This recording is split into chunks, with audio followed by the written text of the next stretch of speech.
Salut, je suis Docteur Joquet, le plus grand des pygmées.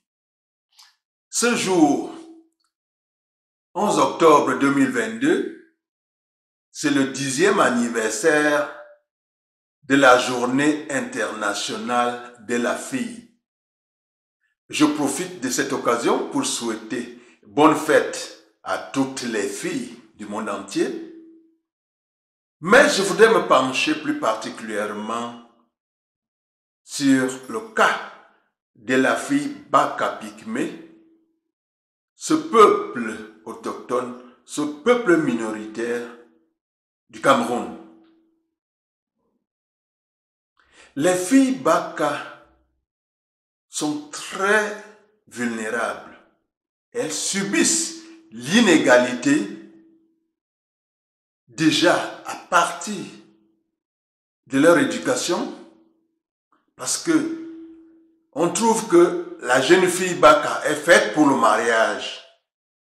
Elle est faite pour pondre les enfants. Elle est faite pour construire les mongoulous, c'est-à-dire les huttes. Elle est faite pour la pêche, pour la cueillette. Non, non et non. Les jeunes filles Baka, vous devez prendre conscience que vous n'êtes pas différents de vos jeunes frères. Vous avez besoin des mêmes soins, vous avez besoin de la même éducation. J'interpelle ici les pouvoirs publics camerounais de se pencher sur le dossier, sur le cas de la jeune fille Baka. Ces enfants qui, non seulement qu'on les envoie à l'école tard, mais dès l'âge de 12 ans, 13 ans, elle est déjà enceinte et elle aligne toute une succession de grossesses des enfants. Elle peut arriver jusqu'à faire entre 10 et 15 enfants. C'est anormal. Les parents trouvent que c'est les jeunes garçons qui peuvent aller à l'école. Vous croyez que les filles doivent faire quoi? Elles ne sont pas faites seulement pour ce foyer. Elles ne sont pas faites seulement pour être mères pondeuses. Donc, j'interpelle les jeunes filles même, qu'elles prennent conscience de leur avenir. Parce que l'avenir de ce monde, il faut quand même connaître, il faut savoir lire et écrire. Puisque même pour utiliser le simple téléphone pour communiquer, il faudrait bien savoir lire et écrire. Donc, jeune fille Baka, vous devez aller à l'école, vous devez vous former pour être demain des responsables comme les autres femmes.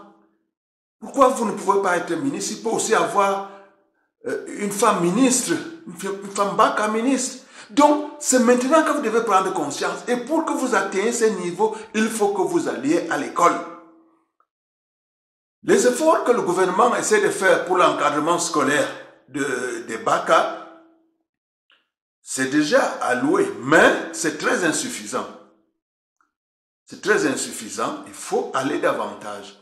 C'est l'occasion de faire un petit coucou à ces organismes internationaux qui essaient d'encadrer ce peuple autochtone, ces peuples minoritaires. Et je fais un petit salut à plan international qui, au Cameroun, construit même des salles de classe pour les écoles primaires dans les campements Baka. Mais il faudrait que le gouvernement affecte des enseignants parce qu'il est anormal que pour un cycle primaire complet, que le gouvernement affecte un seul enseignant. Ce n'est pas possible. Un seul enseignant pour encadrer ses enfants de la maternelle au CM2. Ce n'est pas normal. Recrutez des enseignants, affectez-les. Ils vont aller enseigner aussi même dans ces campements pygmées. Donc, j'interpelle le gouvernement de prendre en main ce problème J'interpelle les jeunes filles de prendre leur destin aussi en main pour préparer leur avenir. En disant Djoko Djoko, je vous souhaite encore bonne fête, les filles.